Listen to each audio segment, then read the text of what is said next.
Hello everyone, my name's Brody, and on today's episode of Brody's Learning Adventure, we'll be learning about setting. In literature, the setting is the surroundings and time in which the events of a story take place. Examples: War and Peace by Leo Tolstoy is set in Russia during the Napoleonic Wars. A Christmas Carol by Charles Dickens is set in Victorian-era London. The Wizard of Oz by L. Frank Baum is set in the fictional land of Oz. Settings can include information about era or period, date and time of day, geographical location, weather and natural surroundings, immediate surroundings of a character, social conditions. How authors set the scene. An author sets the scene or creates the setting by describing the things you, the reader, might experience if you were there. What you see, hear, feel, sometimes even what you might smell or taste. Authors may also describe what's happening in the world beyond the present moment in the story, where we are in time, and what big events have just brought us to this moment. Example: in this paragraph from Alice's Adventures in Wonderland by Lewis Carroll, Alice has ducked down a rabbit hole to chase the mysterious white rabbit. The rabbit hole went straight along like a The rabbit hole went straight on like a tunnel for some way, and then did suddenly down. So suddenly that Alice had not a moment to think about stopping herself before she found herself falling down what seemed to be a very deep well.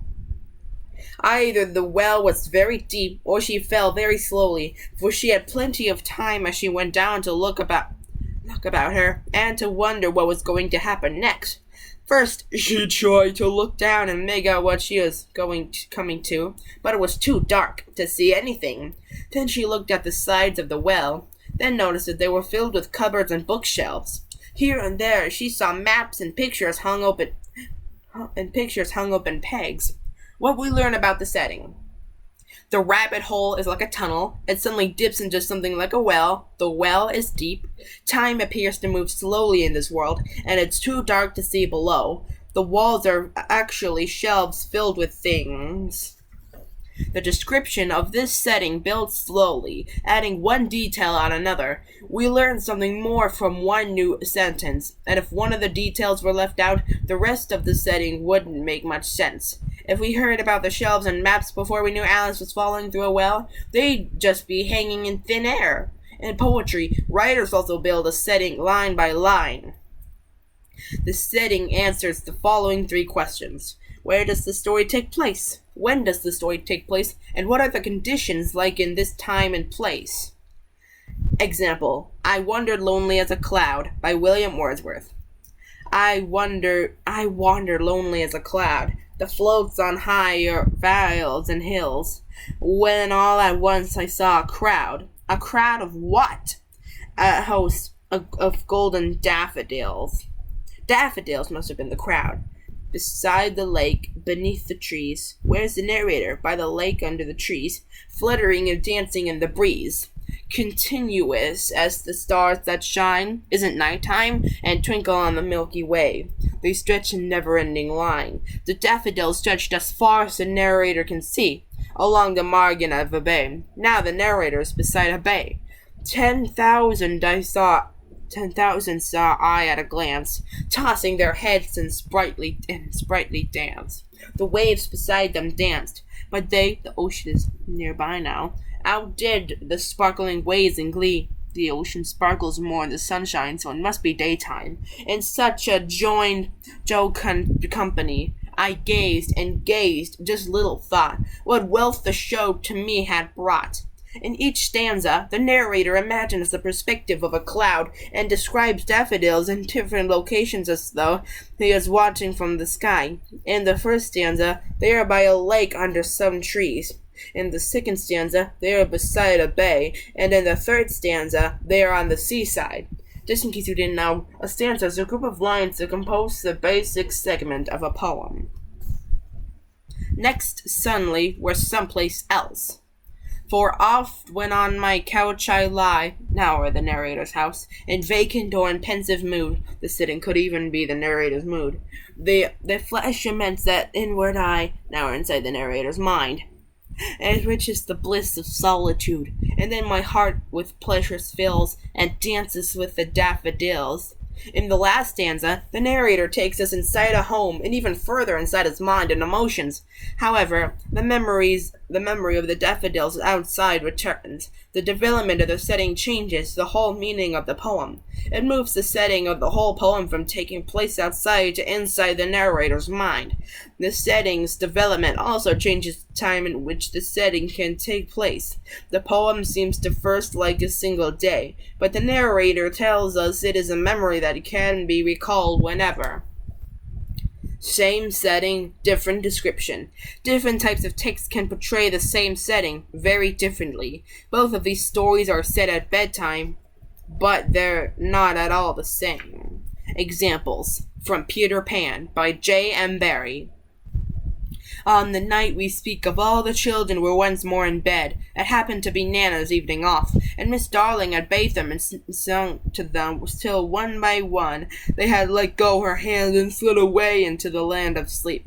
All were looking so safe and cozy that she smiled at her fears now, and sat down tranquilly by the fire to sew. It was something for Michael, who on his birthday was getting into shirts. The fire was warm, however, and the nursery dimly lit by 3 night lights, and presently the sewing lay on Miss Darling's lap. Then her head nodded. So gracefully. She was asleep. Look at the 4 of them. Wendy and Michael look over there. John there, and Miss Darling by the fire. From Oliver Twist. Here's another example. From Oliver Twist by Charles Dickens.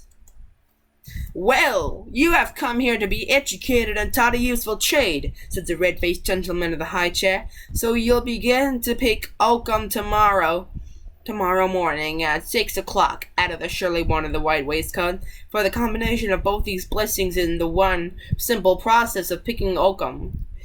Oliver bowed low by the direction of the beadle, and was then hurried away to a large ward, where, on a rough hard bed, he sobbed himself to sleep. What a novel illustration of the tender laws of England! They let the paupers go to sleep. The bedtime settings are similar, but these texts tell very different stories. Peter Pan, peaceful, private, family only, with a comfortable bed and their mothers there. But the Oliver Twist one's different. It's hurried, there's public, part of a large ward, and there's a rough hard bed and there are no parents. Why would 2 authors show the same setting in such different ways? Because each author wants to emphasize different things. J. M. Barrie, the author of Peter Pan, wants to show how safe and peaceful life is for the darling children at home. But Dickens, the author of Oliver Twist, wants to make a point about how hard the lives of poor children could be at the time, when they were forced to work instead of attend school. Here's a quiz to see if you've been paying attention. Does a setting describe how something happens or where it happens? In a story about a genie in a bottle, who belongs to a prince who lives in a beautiful castle? What is the setting? How does the last stanza of Wordsworth's poem, I Wandered Lonely as a Cloud, change the setting of the poem? True or false? The Darling family in Peter Pan had a similar experience at bedtime as the character Oliver Twist in Oliver Twist. True or false? If 2 authors describe a similar setting like visiting the ocean, they'll say pretty much the same thing. List 3 features that a setting can include. True or false? Another word for setting the surroundings. 8. True or false? The setting doesn't have much impact on a story. True or false? If 2 stories are set in the same place, you can expect pretty similar things to happen. And 10. Paraphrase the setting of the following passage from At the Earth's Core by Edgar Rice Burroughs. Together we stepped out to stand in silent contemplation of a landscape at once weird and beautiful. Before us a low and level shore stretched down to a silent sea. As far as the eye could reach, the surface of the water was dotted with countless tiny isles. some of towering, barren granitic rock, others resplendent in gorgeous trappings of tropical vegetation. Myriads starred with the magnificent splendor of vivid blooms. Pause the video now to think of the answers for yourself. On to the answers. Number 1, where it happens. 2, the beautiful castle, and possibly inside the bottle. 3, the setting moves from the real world to inside the author's mind. 4, false. 5, false. 6, any 3 of the following. Era or period, state, time of day, geographical location, weather, natural surroundings, immediate surroundings of a character, and social conditions. 7, true. 8, false. 9, false. And 10. The characters are standing on the shore of a silent ocean, filled with many isles, some rock and some covered with vegetation. 10 is more than one correct answer. Be sure to like, comment, subscribe, and hit the notification bell so that way you won't miss any of my new episodes. This is Brody signing out.